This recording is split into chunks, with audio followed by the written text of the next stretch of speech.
বিগত বছরটি তামান্না ভাটিয়ার জীবনের জন্য ছিল অনেকটা সিনেমার গল্পের মতো, যেখানে ছিল বিচ্ছেদ, বেদনা এবং পরবর্তীতে এক শক্তিশালী পুনর্জন্মের কাহিনী। দীর্ঘদিনের প্রেমের সম্পর্ক ভেঙে যাওয়ার আঘাত তাকে মানসিকভাবে বিপর্যস্ত করলেও পেশাদার জীবনে তার কোনো নেতিবাচক প্রভাব পড়তে দেননি এই অভিনেত্রী। চোখের জল আড়াল করে ক্যামেরার সামনে দাঁড়িয়ে তিনি প্রমাণ করেছেন যে ব্যক্তিগত জীবনের কোনো ক্ষত তার ক্যারিয়ারের জয়যাত্রাকে থামিয়ে দিতে পারে না, বরং সব বাধা পেরিয়ে তামান্না এখন ফিরেছেন এক অপ্রতিরোধ্য শক্তিতে, যা চলচ্চিত্র ইন্ডাস্ট্রিতে তার গুরুত্বকে এক নতুন উচ্চতায় নিয়ে গেছে। তিনি এখন আর নিজেকে সাধারণ নিয়মে বেঁধে রাখেন না, বরং তার সফলতার পাল্লা এখন সময়ের কাঁটার সাথে পাল্লা দিয়ে বাড়ছে। বর্তমানে তামান্না তার পেশাদারিত্বের ক্ষেত্রে এক অনন্য দৃষ্টান্ত স্থাপন করেছেন। তিনি এখন আর সাধারণ দিন বা সিনেমার চুক্তিতে সীমাবদ্ধ নন, বরং ইন্ডাস্ট্রিতে তার সময়ের মূল্য এখন মিনিটে মাপা হচ্ছে।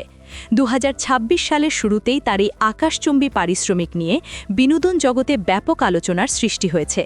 সম্প্রতি ভারতের গোয়ায় আয়োজিত একটি অত্যন্ত অভিজাত ও হাই প্রোফাইল অনুষ্ঠানে নৃত্য প্রদর্শন করতে দেখা যায় তাকে।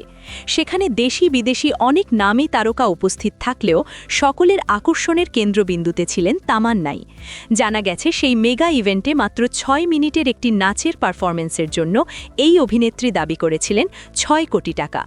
অর্থাৎ মঞ্চে তার উপস্থিতির প্রতি 1 মিনিটের বিনিময়ে তিনি 1 কোটি টাকা করে পারিশ্রমিক নিয়েছেন।